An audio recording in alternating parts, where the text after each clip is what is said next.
साथियों, वृषभ लग्न की बहनों को यदि पहले या तीसरे माह में बार बार गर्भपात का सामना करना पड़ रहा है, तीन स्थितियां बहुत उसके लिए जिम्मेदार हो सकती हैं।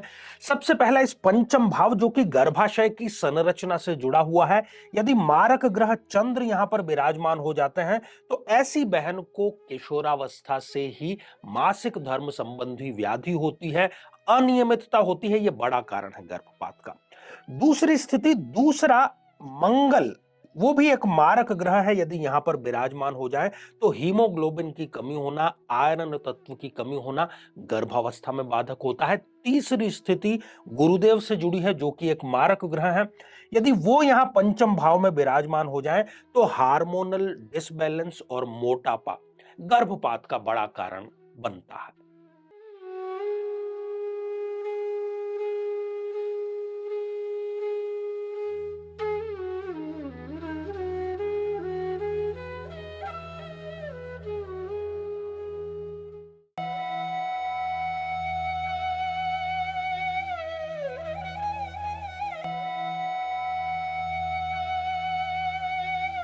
तो मेरे बहुत ही प्रिय और बेहद सम्मानित साथियों, हृदय की असीम गहराइयों से अभिनंदन, बहुत बहुत हार्दिक स्वागत।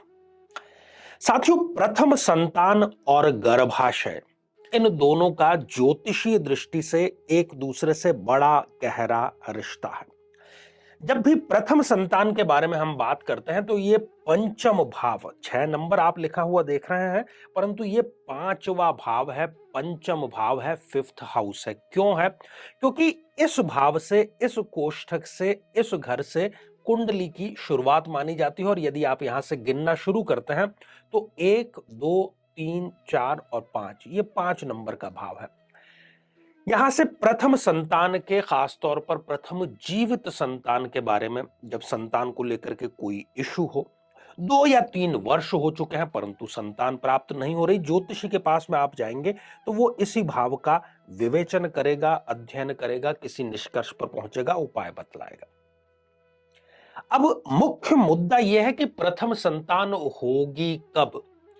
जब पुरुष का जो शुक्र है, जो शुक्राणु है, वो बिल्कुल स्वस्थ हो, गतिशील हो, पर्याप्त मात्रा में हो। और माताओं बहनों की यदि बात करें तो वो सारा का सारा दारोमदार उनके गर्भाशय के स्वास्थ्य पर निर्भर करता है। तो गर्भाशय का जो स्वास्थ्य है वो पंचम भाव पर डिपेंड करता है। इसलिए मैंने कहा कि प्रथम संतान और गर्भाशय, इन दोनों का, महिला की जन्म पत्रिका में पंचम भाव गर्भाशय का भाव है, गर्भ की संरचना का भाव है, उसकी प्रक्रिया का भाव है, उसके स्वास्थ्य के निर्धारण करने का भाव है। इसलिए ये बहुत महत्वपूर्ण है। वृषभ लग्न की हम चर्चा करने जा रहे हैं कि गर्भपात आखिर क्यों होता है और बार बार पहले माह में या तीसरे माह में इस प्रकार की जो दुर्घटना है, ये दुर्घटना ही है, ये घटती है। यदि आप अपने लग्न से संबंधित एपिसोड देखना चाहते हैं तो यहां आई बटन में हमने उसका लिंक प्रोवाइड किया है, जाकर के देखें, लाभ उठाएं। यदि एक भी बहन को लाभ मिलता है, क्योंकि इस प्रक्रिया को समझने के बाद में उस पर चलना भी जरूरी होता है, क्योंकि ना तो वो डॉक्टर के समझ में आएगा, ना किसी प्रयोगशाला के, ना किसी लेबोरेटरी के समझ में आएगा, क्योंकि कारण वहां पर है ही नहीं। कारण सूक्ष्म है और कारण ज्योतिषीय है, ग्रहों पर आधारित है। अपनी जन्म पत्रिका आप उठा लीजिए और विवेचन को हम समझते हैं कि क्यों और कब ऐसी स्थितियों में होता है। तो इस पंचम भाव का जो लॉर्ड है, अर्थात वृषभ लग्न में किसी बहन के साथ में ये दुर्घटना हो रही है तो उनकी जो बुध की स्थिति है उस पर दृष्टिपात करने की जरूरत है। कुछ स्थितियां हम समझते हैं।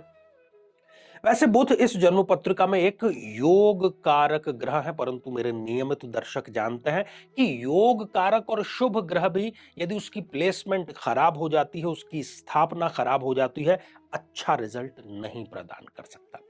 यदि बुधदेव इस जन्म पत्रिका में यहां तृतीय भाव में आकर के विराजमान हो जाएं, ये अच्छी स्थिति नहीं है और गर्भपात के लिए उत्तरदायी स्थिति है, निःसंतान के लिए उत्तरदायी स्थिति है। क्या होगा कि बार बार प्रथम माह में या द्वितीय माह में यह घटना होगी कि बच्चा जो भ्रूण के रूप में है उसकी जो हृदय गति है वो नहीं बन पाई थी, किसी प्रकार का पॉइजन ना फैल जाए, इसलिए डॉक्टर जो है वो गर्भपात की सलाह दे देता है। साथियों, दूसरी स्थिति भी बुध देव की प्लेसमेंट का बहुत कारगर उदाहरण है। हालांकि वो इस गर्भाशय की दुर्घटना को बहुत फ्रिक्वेंट कर देता है। यदि बुधदेव इस जन्म पत्रिका में इस त्रिक भाव में विराजमान हो जाते हैं, छठे भाव में विराजमान हो जाते हैं, ये भाव भी ठीक भाव नहीं है। पहली बात तो कुछ ऐसी परिस्थितियां बन जाती है कि पंचम भाव का ठीक से मिलान किए बिना ही इन माता या बहन जिसकी भी कुंडली है उसका विवाह संपन्न हो जाता है। पंचम भाव का यदि मिलान नहीं हुआ है वर और वधु का, तो कहीं ना कहीं वो निसंतानता की स्थिति जो है वो जरूर देता है। इस खास स्थिति में जो गर्भाशय की आंतरिक दीवारें हैं उसमें किसी प्रकार का क्षतिग्रस्त होना, उसकी लेयर्स डैमेज होना, उसमें किसी प्रकार की रसौली या गांठ होना, यह नियमित रूप से होता है। और जो बीज की या जिसको अंडा कहते हैं उनकी जो क्वालिटी है वो भी यहां पर डैमेज स्पष्ट रूप से होती हुई नजर आती है। साथियों, अगली स्थिति है कि यदि बुध देव पंचमेश होकर के इस त्रिक भाव में, ये दूसरा त्रिक भाव है, यदि यहां पर विराजमान हो जाए, इस अष्टम भाव में विराजमान हो जाए, ये भी पहले या तीसरे माह में कई बार, एक दो या तीन बार और इससे भी कई बार अधिक गर्भपात की जो स्थितियां हैं वो निर्मित होती हैं। यहां पर सबसे बड़ा कारण यह होता है कि गर्भाशय का जो स्वास्थ्य है वो अपने पैरामीटर्स पर खरा नहीं उतरता है। डॉक्टर को भी कुछ भी इस स्थिति में समझ में नहीं आएगा, वो आपके ऊपर प्रयोग करना प्रारंभ करेगा और उन प्रयोगों के चलते गर्भाशय ठीक तो होने से रहा, पहले की स्थिति से भी वो कई बार बदतर हो जाता है। साथियों, अगली जो जिम्मेदार स्थिति है वो पंचमेश बुध का यहां व्यय भाव में इस तीसरे त्रिक भाव में आकर के विराजमान हो जाना। इस स्थिति में एक ये भी होता है कि विवाह जो है वो भी 30-35 की आयु के बाद में होता है अक्सर। तो ये भी एक बायोलॉजिकल कारण है, क्योंकि महिलाओं का जो स्वास्थ्य है, खासतौर पर जो गर्भधारण के लिए उचित स्वास्थ्य चाहिए, वो आयु के साथ में समाप्त होता चला जाता है। इस स्थिति में हार्मोनल डिसबैलेंस भी यहां पर जिम्मेदार है। कोई दूसरी बीमारी के लिए जो आप एलोपैथिक दवाइयां खा रही हैं माएं बहनें, उनको बाद में पता चलता है कि उन दवाइयों के साइड इफेक्ट के कारण जो गर्भाशय है वो डैमेज हो गया और अब हार्मोनल नए नए इश्यूज आ गए हैं और उस कारण से जो गर्भपात है उसकी स्थितियां निर्मित होती हैं। दो तीन और भी स्थितियां हैं, उन पर भी दृष्टिपात करना बेहद जरूरी है, नहीं तो ये संपूर्ण नहीं हो पाएगा। साथियों, यदि इस जन्म पत्रिका में इस पंचम भाव में चंद्रदेव विराजमान हो जाते हैं, जी हां, चंद्रमा हमारे मन का और विचारों का कारक ग्रह है। जितने भी हजारों विचार दिन भर में आते हैं, डॉक्टर आपसे एक बात जरूर कहता है कि गर्भधारण यदि करना है, गर्भ को बचा करके रखना है, स्वस्थ शिशु को जन्म देना है, तो तनाव से, टेंशन से दूर रहें। जितना ये कहना आसान है, उतना ही इसका इंप्लीमेंटेशन मुश्किल है। यदि पंचम भाव में यहां पर चंद्रदेव विराजमान है, वो विचारों की बाढ़ माता बहना के खास तौर पर गर्भावस्था में एक डर उनके अंदर बैठ जाएगा। अगर पहली बार गर्भपात हो चुका है तो उनके मन में जैसे ही दूसरी बार वो गर्भ धारण करेंगी, एक अज्ञात भय कि कहीं गर्भपात ना हो जाए, दिन भर यही ख्याल होगा। और कई बार इसका नकारात्मक परिणाम ये होता है कि जो सोचता है व्यक्ति उसी प्रकार की घटना हो जाती है। ये बहुत बड़ा जिम्मेदार कारण है गर्भपात का, खासतौर पर पहले और तीसरे माह में। साथियों, यदि इस जन्म पत्रिका में दूसरे मारक ग्रह मंगल देव यदि यहां पर विराजमान हो जाएं, तो किसी कारणवश जो पहली बार है वो गर्भपात का निर्णय स्वयं पति और पत्नी मिल करके ले लेते हैं और उसके बाद में किसी प्रकार के ऐसे कॉम्प्लिकेशन आ जाते हैं, रक्त संबंधी विकार आ जाते हैं, क्योंकि मंगल देव रक्त के कारक ग्रह हैं। तो हीमोग्लोबिन की कमी इन बहन में जरूर हो जाती है और सीबीसी की जो रिपोर्ट है उसमें भी इनके जो पैरामीटर्स हैं वो गलत साबित होते हैं और कुछ ऐसी परिस्थितियां बनती है कि या तो ये गर्भपात का निर्णय स्वयं ले लेते हैं, स्वयं नहीं लेते तो डॉक्टर इनको सजेस्ट करता है, डॉक्टर सर्च अगर नहीं उस प्रकार से सजेस्ट करता तो प्राकृतिक ढंग से ये चीज घटित हो जाती है। तीसरे यहां पर संतान के स्वयं के कारक ग्रह हैं। यहां पर कई लोगों को आपत्ति हो सकती है, परंतु व्यवहार में यही पाया गया है।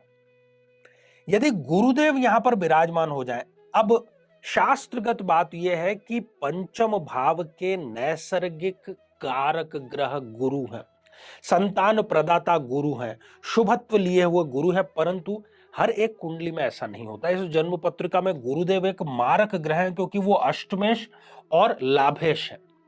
इन दोनों भावों के स्वामी होने के कारण यहां बैठ करके गुरुदेव क्या कर रहे हैं, स्थान हानि कर रहे हैं। मतलब जिस स्थान पर बैठे हुए हैं उसके रिजल्ट को वो कम करने का कार्य कर रहे हैं, नकारात्मकता यहां पर दे रहे हैं। इस स्थिति में मैंने स्वयं हजारों कुंडलियों में यह पाया है कि या तो इस बहन को मोटापे की समस्या हो जाएगी, मोटापा बहुत बड़ा दुश्मन है गर्भावस्था का, हार्मोनल इश्यूज खासतौर पर थायराइड से संबंधित, और फिर थायराइड से शुरू होकर के अन्य जितने भी स्त्री जन्य हार्मोन हैं, अंतःस्रावी जो ग्रंथियां हैं वो डैमेज होती हैं, और ये बहन गर्भपात का बार बार शिकार होती रहती है। तो साथियों, ये श्रृंखला हमारी आगे भी जारी रहेगी, और मैं समझता हूं कि यदि आपने अपनी कुंडली खोल करके सामने रखी होगी, एक बार में ना समझ में आए आप दोबारा देखिए, दोबारा समझ में ना आए 3 बार देखिए, समझिए किसी भी बात पर विश्वास करने से पहले, क्योंकि ये एक साइंस है और सटीकता इसकी सबसे बड़ी कसौटी है, और सटीक होने के बाद ही, हम रिसर्च बेस्ड होने के बाद ही कोई भी कार्यक्रम आपके समक्ष लेकर के आता है। जीवन में किसी समस्या का सामना कर रहे हैं, जैसे कि शादी में देरी होना, पति पत्नी में मनमुटाव या तलाक तक की नौबत आ जाना, संतान का प्राप्त न हो पाना, नौकरी या धन प्राप्ति में बाधा आना, जीवन के प्रत्येक क्षेत्र में किसी न किसी प्रकार की बाधा आना, तो आज ही अपनी जन्म पत्रिका का संपूर्ण विश्लेषण करवाएं और पाएं समस्या से सदैव के लिए मुक्ति। तो आइए साथियों, अब समय हो चला है आप लोगों के कमेंट्स को शामिल करने का, और पहला ही जो कमेंट है ये पूजा मौर्य जी ने लिखा है। गुरुजी, मेरी शादी को 17 मंथ हो गए हैं। मैं एक बार प्रेग्नेंट भी हुई थी, बट हार्ट बीट ना आने के कारण मेरा मिसकैरेज हो गया। तो ये उपाय क्या मैं कर सकती हूं?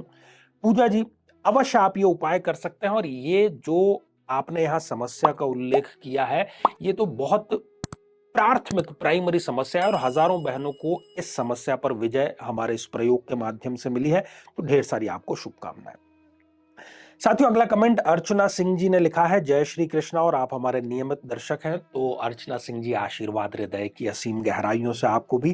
तो साथियों, आज के लिए केवल इतना ही, और इसी मंगल कामना के साथ में कि आप सभी स्वस्थ, समृद्ध और शांतिपूर्वक जीवन व्यतीत करें। नमस्कार।